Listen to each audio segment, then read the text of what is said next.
A single tear cuts a path through her foundation, freezing almost instantly on her cheek. It's Christmas Day, and Nancy is surrounded by the glittering lights of her husband's family home.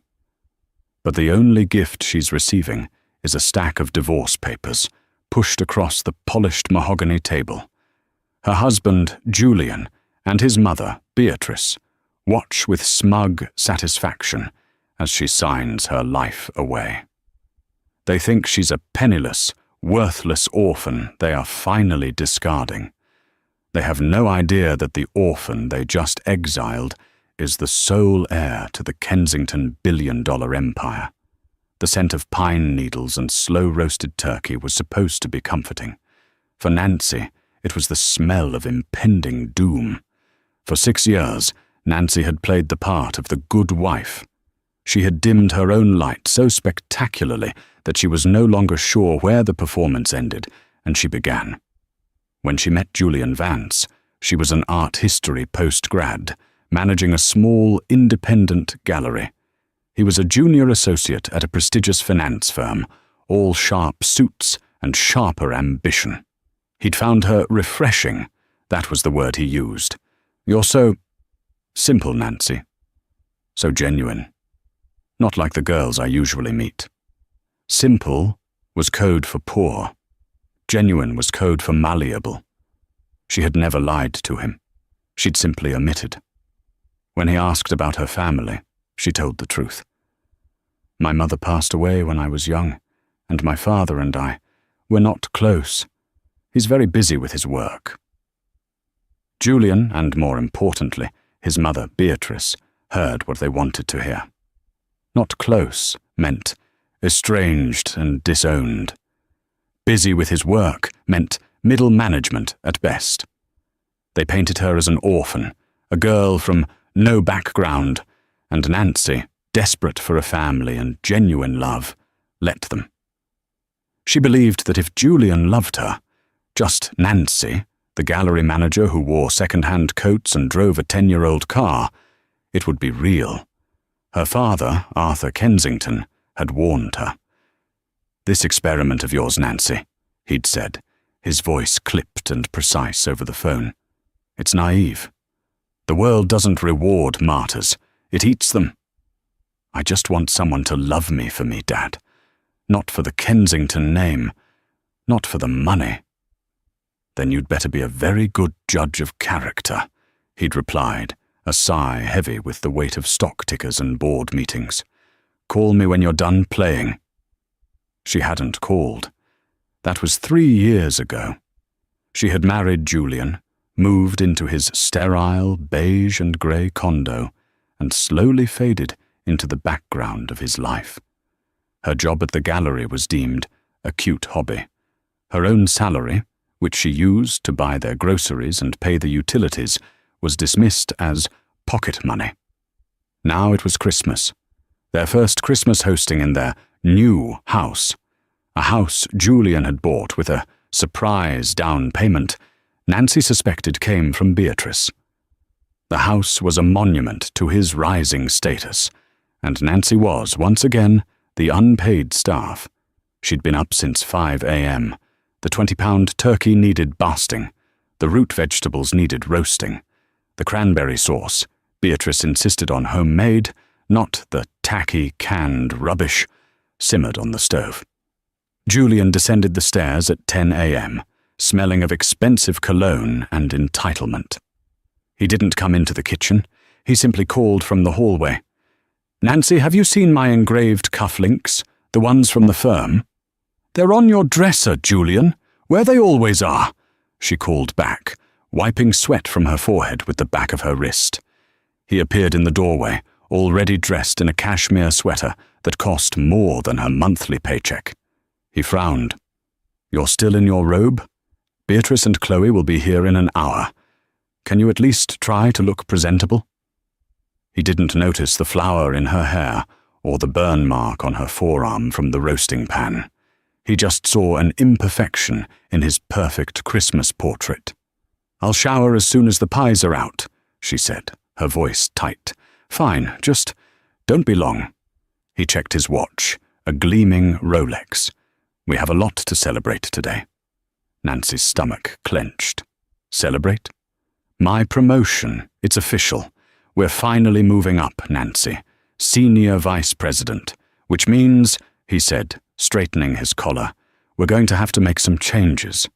This little hobby of yours at the gallery? It's not a good look. My wife? Working in some dusty little shop? It's embarrassing. Nancy froze, the oven mitt in her hand. It's not a hobby, Julian. It's my job. I'm a curator. You sell paintings, Nancy, to old ladies. It's nice. He patted her on the head, a gesture he might give a dog. But that's all going to change. Big things are coming. Now pull yourself together. My family will be here soon. He left the kitchen, leaving her in the cloying, heavy air. The smell of pine and turkey suddenly felt like a trap. She looked down at her hands, raw from peeling potatoes and scrubbing floors. She had done this to herself. She had wanted to be loved for who she was, but in the process, she had let them erase her completely. At 11:30 a.m. on the dot, the doorbell rang. Nancy, now showered and dressed in her best outfit, a simple burgundy wool dress she'd bought on clearance, raced to the door. Beatrice Vance swept in, a cloud of cold air and Chanel No. 5. She was a rail-thin woman, whose face was a permanent mask of polite disapproval. Behind her trailed Chloe, Julian's younger sister, a 24-year-old whose entire personality seemed to be scrolling and judging. "Nancy, dear," Beatrice said, offering a powdered cheek that Nancy dutifully kissed. "You look tired. Is the house ready?" She didn't wait for an answer. She stalked into the living room, her eyes darting everywhere, cataloguing every perceived flaw. "You've used the silver placemats, with the gold-rimmed china. How festive." Chloe flopped onto the sofa, already texting. "The house smells like old food." "It's called a turkey, Chloe," Nancy said, her patience already fraying. "Can I get you something to drink? Champagne?" "Julian is handling the champagne," Beatrice cut in, running a finger along the mantelpiece and inspecting it for dust. "I hope the crystal is clean. Last time there were spots." Nancy retreated to the kitchen, her sanctuary and her prison. She could hear them through the pass-through. Julian's booming laugh, the pop of the champagne cork, the shrill, performative giggles of Chloe. She was the stage hand, and they were the stars. "Dinner is served," Nancy called out, after another hour of frantic, lonely plating. They sat at the dining table, a grand, dark wood monstrosity that Beatrice had gifted them, and which Nancy hated. Nancy brought out the turkey, golden and, she had to admit, perfect. There was a moment of silence.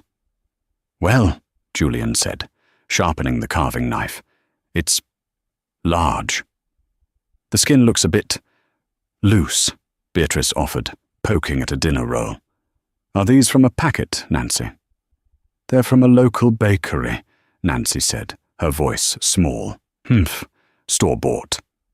The meal was a masterclass in passive aggression. The turkey was dry, it wasn't.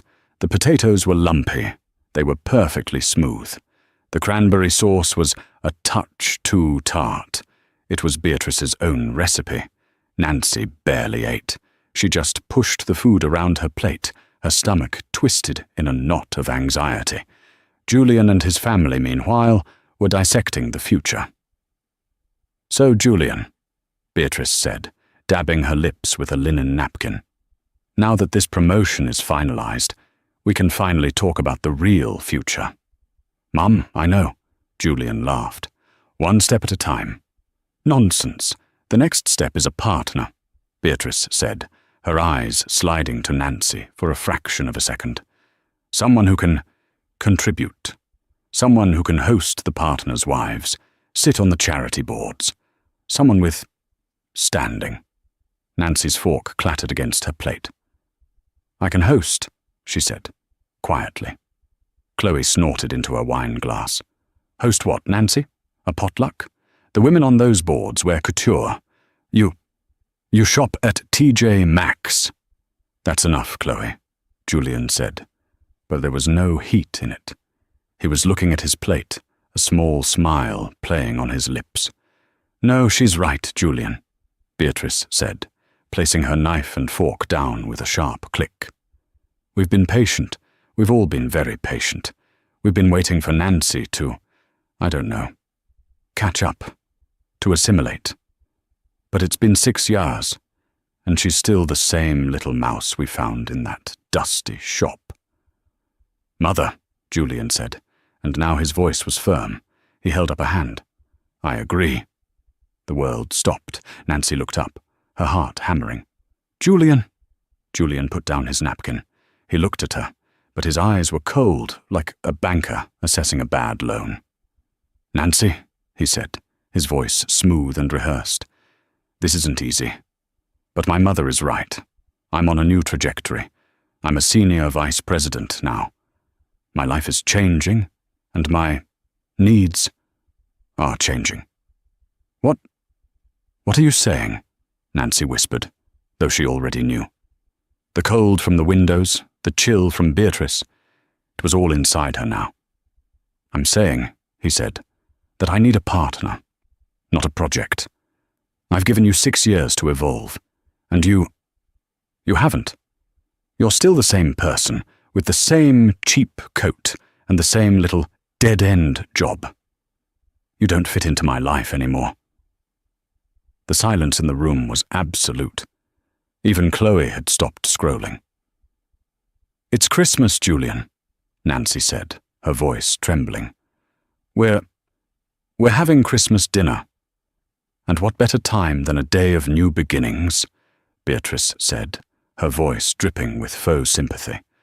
"A clean break for the new year." "A clean break?" Nancy repeated, tasting ashes. "Yes," Julian said. He reached down beside his chair and pulled up a sleek leather briefcase. Nancy had never seen it before. He clicked it open. He removed a set of neatly stapled, terrifyingly official documents. He slid them across the table, right over the silver placemat, past the gravy boat. They stopped just short of her plate. "Divorce papers," he said, his voice utterly devoid of emotion. "I've had my lawyer, David Reed, draw them up. It's very clean, irreconcilable differences." Nancy stared at the cover page. "Vance v. Vance." "David Reed?" she whispered. "David." The quiet, kind junior partner at his firm. The only one who ever made eye contact with her at the holiday parties. The only one who had ever asked her about her art. He had helped with this? The betrayal was a physical blow. "Don't worry," Julian continued. "I'm being extremely generous. Given that you've contributed nothing financially, I'm still giving you a one-time settlement. $25,000. Enough for you to get a new apartment and start over." 25,000. Nancy's mind reeled. It was less than he spent on watches in a year. It was an insult. "Sign it, Nancy," he said, holding out a heavy, expensive-looking pen. "Sign it and you can go. You don't have to stay for dessert." The pen was a Mont Blanc, solid, black, and cold. It felt obscenely heavy in Nancy's trembling hand. She looked at the faces around the table. Julian, her husband of 6 years, looked impatient, as if she were a waitress who had gotten his order wrong. Beatrice was smiling, a small, tight, victorious smile. Chloe was openly filming the entire thing on her phone, a look of gleeful contempt on her face. "Julian," Nancy tried, one last time. Her voice was a dry croak. "Please, not like this." "Not today. This is the only way, Nancy," Julian said, his voice hardening. "I have a car waiting. It will take you to a hotel. My lawyer advised me to make this as clean as possible. You sign, You get the check, and you leave my house." "Your house?" she whispered. She had decorated this house.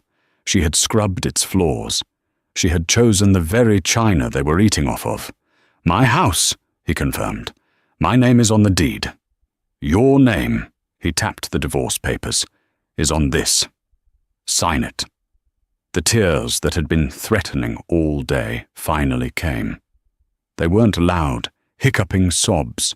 They were silent, hot, and humiliating. They dripped onto the first page, blurring the ink. "Oh, for God's sake, don't stain the papers," Beatrice snapped. "You're making a scene." "I'm making a scene?" The sheer audacity of it, the monstrous, galactic-sized cruelty, finally broke something inside Nancy. The part of her that had been trying to please them, the part that had been willing to shrink, it just snapped. A strange calm washed over her. The tears stopped. Her hand, which had been shaking, became perfectly still. She picked up the pen. She looked at Julian. $25,000. He nodded, triumphant. As I said, generous. "And I just sign, and I'm gone?" "That's the deal. My lawyer will file it first thing in the morning." "David Reed," she said. "Yes," Julian said, his patience wearing thin. "David handled it. Now, sign." Nancy clicked the pen. She flipped past the cover sheet, past the pages of legal jargon dividing his assets. She went straight to the last page, the signature line, Nancy K. Vance. She stopped. She looked at the line. Then she looked up at Julian, at Beatrice, at Chloe. They were all watching her, waiting for the final act of their little Christmas play. She put the pen down. "No," she said. The silence that followed was a different kind. It wasn't the silence of awkwardness. It was the silence of a fuse being lit. "What did you say?" Julian asked, his brow furrowing. "I said no," Nancy said, her voice stronger now. She pushed the papers back across the table. "I'm not signing this." Julian's face, a moment ago so smug, began to turn a deep, ugly red. "What do you mean you're not signing?" "Nancy, don't be stupid. This is the only offer you're getting." "She thinks she can get more," Chloe sneered, lowering her phone. "She thinks she's entitled to alimony." "You're not," Beatrice spat. "You have no claim. You came into this with nothing. You'll leave with nothing. That $25,000 is a gift." "You're right," Nancy said, and she stood up. The sudden movement made the wine glasses tremble. "I came into this with nothing. At least, nothing you would recognize as valuable." She looked at Julian. 6 years, Julian. I gave you 6 years of my life. I supported you. I hosted your boring work dinners. I comforted you when you lost that deal, and I celebrated you when you won. I made this house a home, and this is what you think I'm worth? A $25,000 insult and a public execution on Christmas Day. "Get out of my house," Julian said, his voice low and dangerous. He too stood up. "I'm going," Nancy said, "but I'm not signing. Not this. Not like this. If you don't sign, you get nothing," Julian roared. "I'll drag this through the courts. I'll prove you're an unfit, unstable gold digger." "Gold digger?" Nancy let out a laugh. It was a rusty, broken sound, but it was a laugh. "Julian, you have no idea. You really have no idea, do you?" "What the hell is she talking about?" Chloe asked, finally looking unnerved.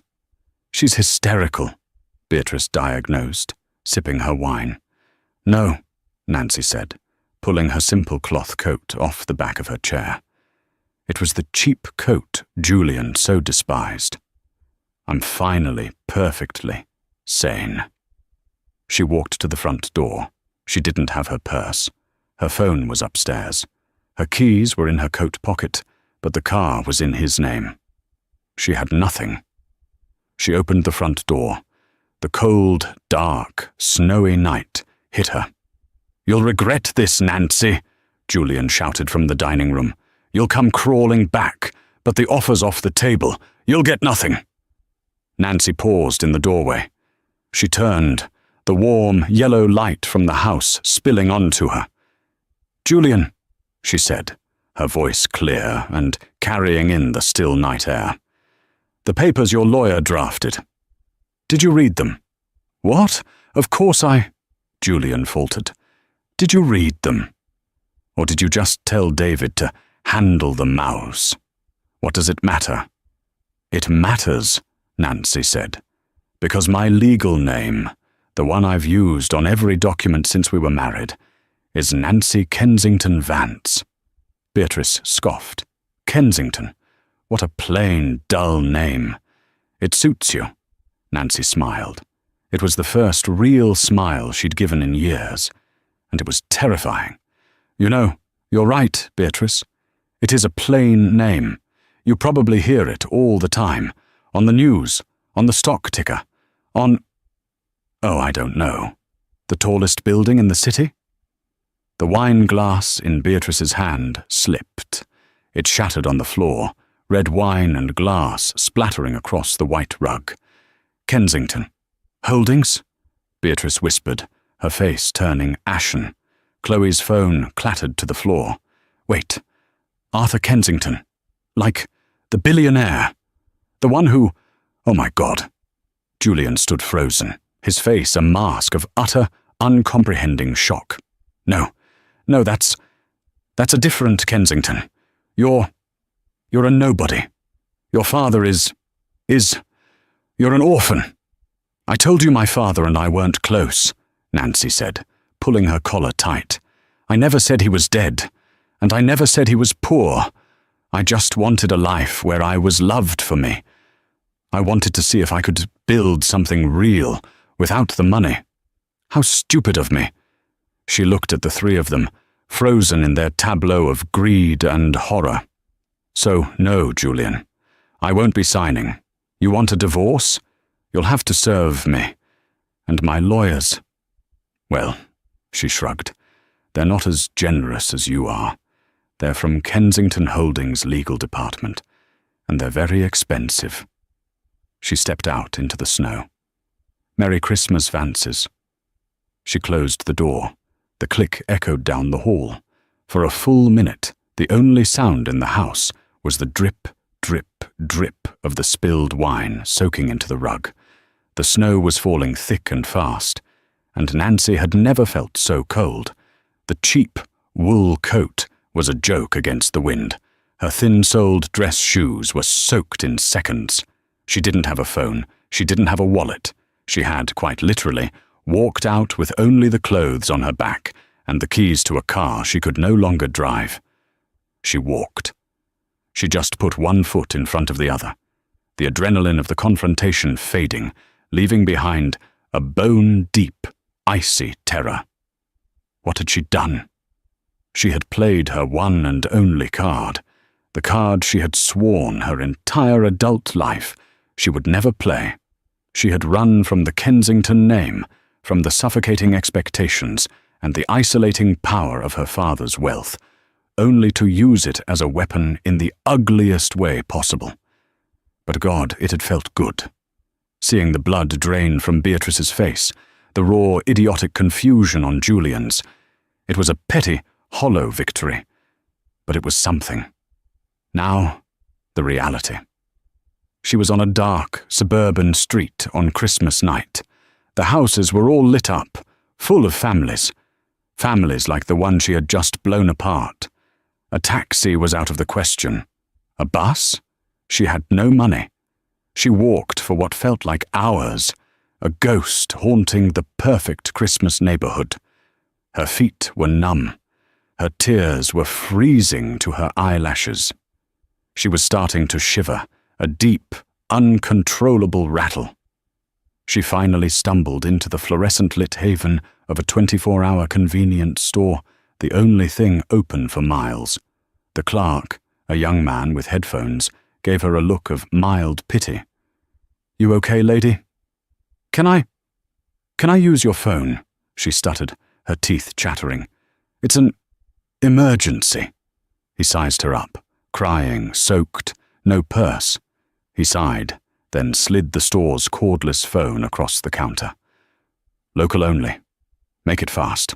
Nancy picked it up, her fingers so numb she could barely press the buttons. Who to call? Her father. The thought made her recoil. The "I told you so" would be deafening. He would send a black car, a team of lawyers, and a new security detail. He would fix it. She would be swallowed by the Kensington machine, her brief, failed experiment in normalcy over. No, not him. Not yet.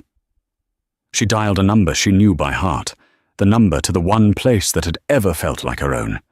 It rang. Once. Twice. 3 times. She was about to hang up, a new wave of despair crashing over her, when a groggy, kind voice answered. "VMS Gallery. This is Martha." "Mrs. Albright?" Nancy burst into fresh tears, relief and shame warring in her throat. It's Nancy." "Nancy? Good heavens, child, what's wrong? It's 9 o'clock on Christmas." I know. I'm so sorry to call, but..." She couldn't form the words. "Where are you?" Martha Albright's voice was suddenly sharp, all business. Nancy told her the intersection. "Don't you move," Martha commanded. "I don't care what you're wearing. Don't you dare move. I'm 10 minutes away. I'm coming to get you." The line went dead. Nancy handed the phone back to the clerk. "Thank you." "Merry Christmas," he muttered, turning back to his screen. Martha Albright, a woman in her late 60s, with a shock of silver hair and a no-nonsense attitude, pulled up in a sputtering vintage Volvo. She didn't ask questions. She just pushed open the passenger door, blasted the heat, and handed Nancy a thick, knitted blanket from the back seat. "Get in, child. You look like a drowned rat." Nancy folded herself into the car, the warmth so painful it made her sob. Martha drove, her eyes on the road. "He's a fool," Martha said, after a few minutes of silence. "What?" "Julian. He's a fool. I never liked him. He had weak eyes." Nancy let out a choked laugh. "You never told me." "Not my place," Martha said, turning onto the cobblestone street of her little gallery. "My place is to give you a job and sell your paintings." She parked in the alley, behind the gallery. "Right. The upstairs flat is empty. I'm renting it out in January. But for tonight, it's yours. There's a futon and the water is hot. It's not the Ritz." It's perfect, Mrs. Albright." "Thank you." "Call me Martha, for goodness sake. You're not my employee tonight." Martha handed her a set of keys. "Now, go. Get warm. In the morning we'll get coffee, and we'll make a plan." Nancy climbed the rickety stairs to the small studio apartment above the gallery. It was one room, with a tiny kitchenette and a bathroom. It was cold, but it was quiet. It smelled of turpentine and old wood. It was the safest she had felt in 6 years. She ran a bath, so hot it was almost scalding. As she sat in the water, she watched the cheap wool dress, which she'd thrown on the floor, dissolve into a puddle of burgundy. She had walked out. She had nothing. But as the warmth seeped back into her bones, she realized that wasn't true. She had a place to sleep. She had Martha. And she had an idea. A plan was forming. Not her father's plan. Not Julian's plan. Her own. The next morning, Nancy woke up on a lumpy futon, her body aching, but her mind clearer than it had been in a decade. The light filtering through the studio's dusty skylight was grey, but to Nancy, it was beautiful. She went downstairs. The gallery was dark and silent. VMS Gallery wasn't a powerhouse. It was a small, respected space that Martha Albright ran as a passion project. It specialized in emerging local talent. Nancy had worked here for years, curating, hanging, and selling other people's work. She had a small salary and a large discount. But she had a secret. In the back room, in a flat file drawer marked MISC, were her own canvases, dozens of them. Sketches, watercolors, and a few large-scale oils. She had never shown them to anyone, not Julian, who would have called them clutter, not even Martha, who she respected too much to risk the rejection. They were her, the part of her she had hidden. They were raw, emotional, abstract landscapes that were more about feelings than places. Martha found her in the back room, staring at a large, 6-foot canvas that was all roiling greys, deep blues, and one violent slash of crimson. "Yours?" Martha asked, holding a mug of coffee. Nancy nodded, unable to speak. "It's good," Martha said simply. "It's angry. I like angry. Angry sells." "Martha," Nancy said, taking the coffee, I need a favor, a big one. I'm not lending you money, Nancy. No, not money." Nancy took a deep breath. "I need a lawyer, but not my father's lawyer. A real one, a shark. And I need to sell these. I need to sell all of this." Martha looked around the back room at the canvases stacked against the wall. "This is a lot of inventory. You've been busy." "I've been repressed," Nancy said. "That too sells." Martha sipped her coffee. "I know a lawyer, a woman. She eats men like Julian for breakfast, but she's expensive. You'll need a retainer. That's why I need to sell." Nancy looked at the big, angry canvas. Can we have a show? A pop-up? Something fast?" "A pop-up?" Martha scoffed. "This isn't Soho, child, but I like the idea. A New Year, new artist exhibit. We can clear out the front room. We'll post it on the socials, price them to move." "No," Nancy said, a new, hard edge in her voice. "Don't price them to move. Price them high. Price them at what they're worth." Martha raised an eyebrow, a slow smile spreading across her face. "Now you're talking. But what do we call you?" "Nancy Vance is tainted. Nancy Kensington is a circus." Nancy looked at her signature on the bottom corner of the canvas. It was just her initials. "Call me E.K., she said. "Just E.K." For the next week, they worked. Nancy lived on coffee and adrenaline, sleeping on the futon, painting with a fervor she hadn't known she possessed. She poured all her rage, her humiliation, and her sudden, terrifying freedom onto the canvas. Martha, for her part, was a machine. She called her new lawyer, a woman named Diana Bishop, who, after a 30-minute phone call with Nancy, agreed to take the case on contingency with a small retainer from Martha's own pocket. "I smell blood in the water, Martha," Diana had cackled, "and a lot of billable hours." Then, a complication. The bell on the gallery door chimed. Nancy, covered in paint, came out from the back, and her heart stopped. It was David Reed, Julian's lawyer, the man who had drafted the papers. He looked as uncomfortable as she felt. He was tall, with kind, tired eyes, and he was holding a large envelope. "Nancy," he said,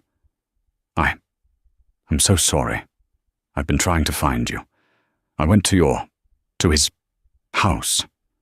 The housekeeper said you'd left. I went to your parents." "I don't have parents in the plural," Nancy said, crossing her arms. "And you know that. You drafted the papers." David flinched. "Nancy, you have to believe me. I didn't know what he was planning. He told me it was an amicable split. He told me you'd both agreed. He asked me to draw up a standard separation agreement with a standard payout. I had no idea. Not about the way he was going to do it. Not on Christmas." "And the payout, David?" Nancy asked, her voice cold. "Was $25,000 standard?" He looked ashamed. "No. That was insulting, which is why I'm here. He held out the envelope. This isn't from him. This is from me. Or, well, the firm. It's a check. Julian. He's in a panic. He's been calling the office, screaming. Something about Kensington. He's been suspended, pending an internal review. The partners are not happy. Suspended? Nancy, our firm's biggest client is Kensington Holdings. We manage their entire Eastern Seaboard real estate portfolio. Julian, in his ambition, seems to have forgotten that. When the partners heard that a senior employee had mistreated the daughter of Arthur Kensington, well, catastrophic is the word being used. He pushed the envelope forward. This is an official offer from the firm. It's a lot more. $500,000. To just make this go away. Quietly. Nancy looked at the envelope. $500,000. She could walk away. She could be done. Tell me, David, she said, when you wrote my name on those papers. Nancy Kensington Vance. Did you know? David looked down. Yes, I did. Why didn't you say anything to him? He's an idiot, Nancy. But I guess I thought you knew that. I thought you had your own reasons for playing the part. It wasn't my place. It's never anyone's place, is it? Nancy said. She pushed the envelope back. No, I'm not taking it. Tell the partners. Tell them to make it $1 million. And tell them I want Julian's resignation. Not his suspension, his resignation. And I want a public apology. From him and from his mother. David's jaw dropped. Nancy, I can't ask for that. You're not asking, you're relaying. That's my counteroffer. Take it or leave it. Now, if you'll excuse me, she said, gesturing to the gallery. I'm hanging a show.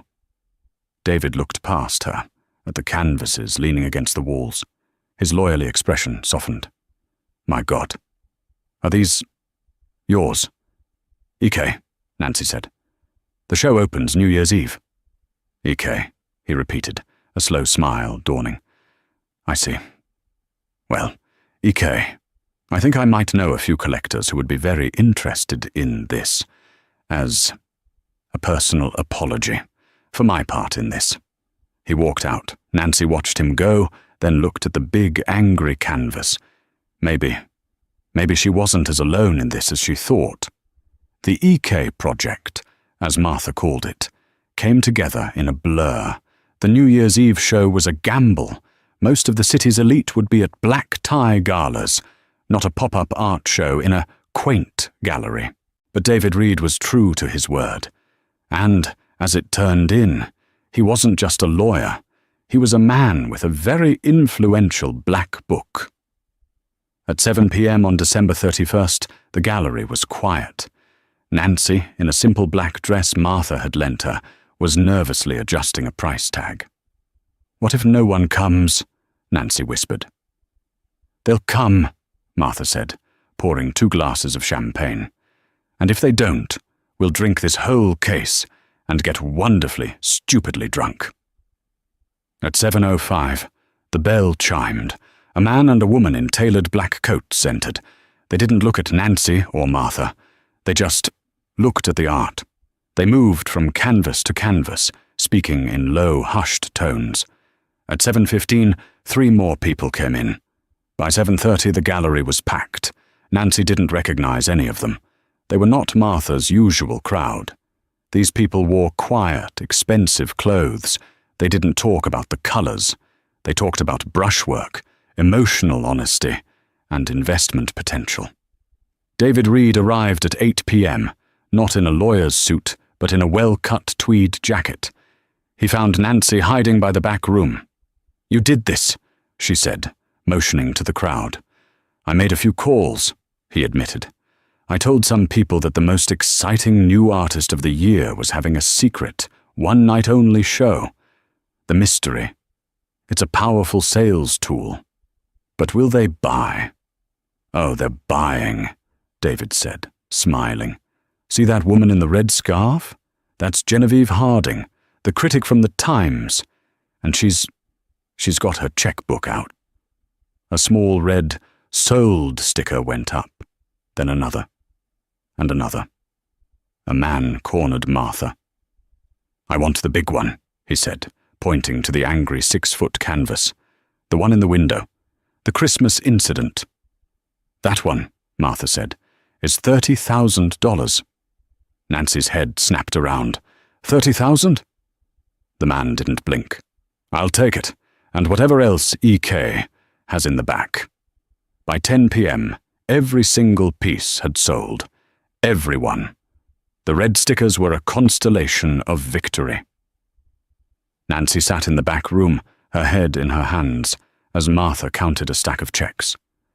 Nancy, child, Martha said, her voice shaking slightly. Do you know what you've done?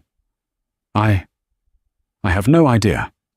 We have $245,000 in checks, in one night. Martha's eyes were bright with tears, and that's before the commission. Nancy just stared. It was a decade's salary. It was a new life. It was a choice. The last guest to leave was David. He lingered at the door. So, he said, your counteroffer. It was effective. Oh?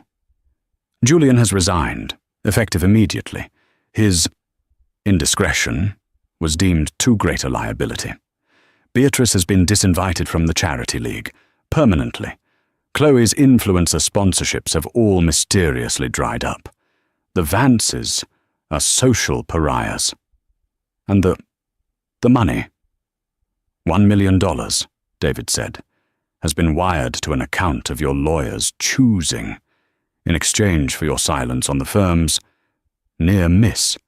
You are officially a very wealthy woman, even without my father, Nancy finished. She looked at the empty walls, the red dots. No, I was a wealthy woman. Now, I have money. What's next, EK? David asked, his voice soft. First, Nancy said, I'm buying Martha's building. She deserves to retire. Second, I'm going to paint. And third, I need to buy a new dress. I have a gala to attend. 2 months later, the annual Metropolitan Art Gala. This was not a stuffy, boring charity event. This was the event. It was the intersection of old money, new art, and global power. And this year, the guest of honor, the event's primary sponsor, was Kensington Holdings. The red carpet was a frenzy of flashing lights, a black, sleek limousine, a model so new it hadn't even been announced yet, purred to a stop. The door was opened by a uniformed driver. A single, elegant leg emerged, followed by a woman in a gown that looked like liquid midnight. It was silk, it was haute couture, and it was breathtaking. Her hair was swept up, revealing a cascade of diamonds, real diamonds, at her neck and ears. She was not the mouse from the suburbs. She was Nancy Kensington. She turned to the car. A hand emerged. Not a young, ambitious hand. An older, more powerful one. Arthur Kensington, looking regal in a perfectly tailored tuxedo, stepped out. He joined his daughter, his "I told you so" unspoken, his eyes gleaming with something Nancy had rarely seen from him. Pride. "Nancy!" the paparazzi screamed. "Miss Kensington, over here!" They had never been not close. They had been in a standoff. Her rebellion, his stubbornness, her divorce had been the white flag. When she'd called him, not for money, but for advice, the standoff had broken. "So," he'd said, the experiment failed. "It succeeded," she'd countered. "I found out who I am without the money. Now I'd like to find out who I am with it." He'd smiled. "That's my girl. Welcome home." Now they walked the carpet, the undisputed king and princess of the evening. Arthur took the microphone at the podium inside. "Thank you all for coming," he said, his voice booming. "Kensington Holdings is proud to support the next generation of artists. We believe in potential. We believe in talent. And we believe in second chances. Which is why," he smiled, "we are honored to present the first ever Kensington Emerging Artist Grant tonight." The crowd applauded. "This grant," Arthur continued, "goes to an artist who appeared as if from nowhere and took the New York art world by storm. An artist whose raw talent and emotional honesty are a beacon. The grant is $1 million. A gasp went through the room. "Please welcome E.K." Nancy stepped onto the stage. The applause was thunderous. She looked out at the sea of faces, and she saw them. The applause was thunderous. Nancy stepped off the stage, the weight of the Kensington Emerging Artist Grant, a heavy, sculptural crystal, in her hands. Her father's speech had been simple. Her introduction as E.K. had been electric. But Nancy hadn't heard a word of it. From the stage, under the hot, brilliant lights, she had seen them. They weren't at a table. They weren't even guests. They were shadows, hovering by a service entrance near the catering kitchens, half hidden by a large, potted palm. They were gate crashers. As the crowd surged around her, offering congratulations, Nancy was frozen. Her gaze was fixed on that dark corner. Julian looked. Skeletal. The sharp, confident lines of his face had dissolved into a gaunt, desperate mask. He was wearing the same suit she'd last seen him in on Christmas Day, now hopelessly rumpled, a dark stain. Was it wine? Gravy? On the lapel. And Beatrice. The mask of polished superiority was gone, replaced by a raw, hungry desperation. Her hair, always impeccably coiffed, looked brittle. Her jewelry was gone. She was a queen in exile, and she knew it. They saw her looking. Julian took a step forward, a look of such profound, idiotic hope on his face that it made Nancy's stomach turn. He thinks I'll take him back. He thinks this is all a misunderstanding." A hand touched her elbow. "Nancy." It was David Reed. He had seen her staring. "Don't," he said, his voice low. "Don't give them the satisfaction." They came here," she whispered, her voice shaking, not with fear, but with a cold, clear rage. "And they'll be escorted out," he said. "Security is already aware." "No," Nancy said, a sudden, hard resolve stealing her spine. "Not yet. I have to do this." "Do what?" Nancy handed him the heavy crystal award. "Hold this, and tell my father not to interfere." Before he could protest, she was moving. The crowd parted for her, a sea of black tie and couture making way for the woman in the midnight gown. She didn't run. She walked, each step a measured, deliberate click of her heel on the marble floor. They saw her coming. Beatrice, in a last, pathetic attempt at dominance, puffed herself up, attempting a sneer.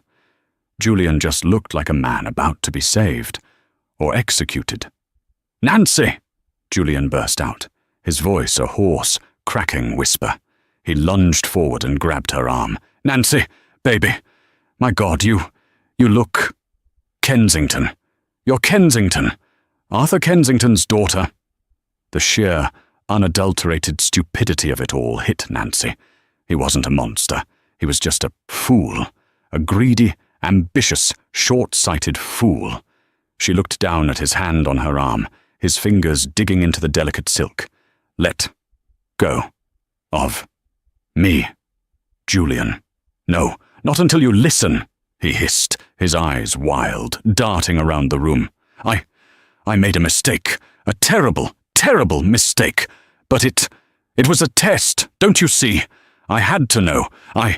It was my mother. She poisoned me. She made me do it. She said you were nobody. But I see it all now. I see you. We can fix this. We're still married, Nancy. We can be a power couple. You, me, your father. This, he gestured to the room. This can be ours. Beatrice, seeing her opening, shoved her son aside. He's right, Nancy, darling. Her voice was a sycophantic whine, a sound Nancy had never heard from her. We were so worried. When you ran out like that, in the cold, we didn't know where you'd gone. We can undo it all. The lawyers, the unpleasantness. We can be a family again. The Kensington family. The audacity was breathtaking. They hadn't come to apologize. They had come to renegotiate. You ruined me. Julian was crying now, real, ugly tears of self-pity streaming down his face. I lost my job. They took my bonus. They took my car, my house, the firm. They suspended me. I have nothing. We're ruined. Yes, Nancy said, her voice so cold it cut through his pathetic sobs. You are. But you can fix it, he pleaded. Tell them. Tell your father. Tell everyone. It was a misunderstanding. Tell them you're coming home. Home? Nancy repeated. You mean the house I paid the mortgage on for 6 years? The house you put in your name? That home? It... Julian stammered. Nancy, is there a problem here? The voice that cut in was not David's.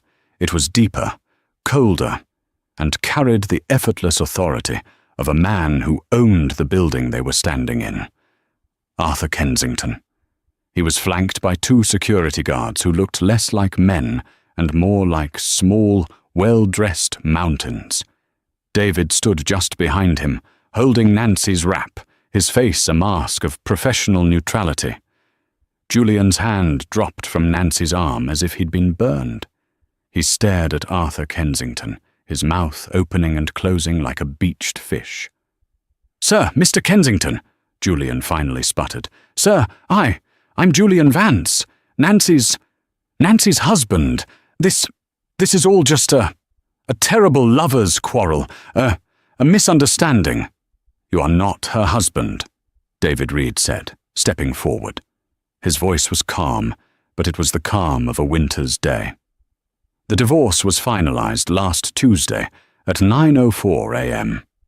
Your lawyer, the one from the public defender's office, didn't even contest our final motion. My lawyer? Julian was unraveling.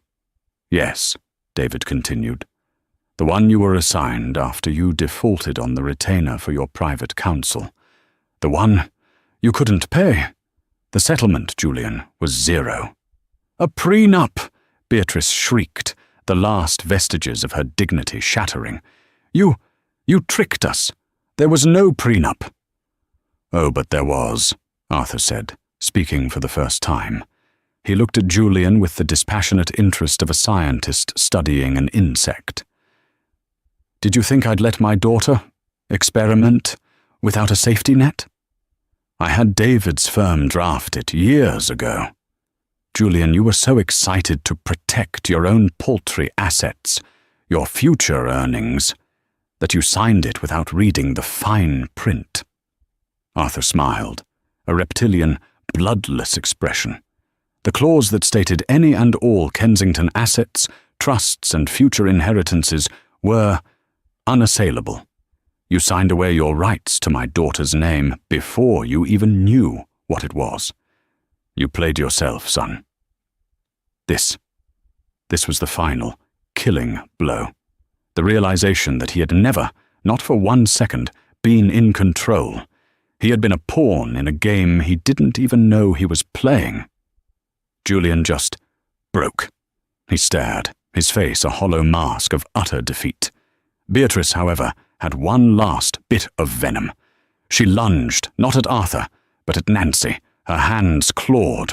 You bitch! You whore! You did this! You planned this! You... Before she could even get close, the 2 security guards were on them. They didn't grab. They didn't shove. They just materialized, each guard taking an arm, their grips efficient, non-negotiable, and silent. "Sir, ma'am, you're trespassing. Nancy! Nancy!" Julian's voice was a desperate, pathetic shriek as he was maneuvered toward the service exit.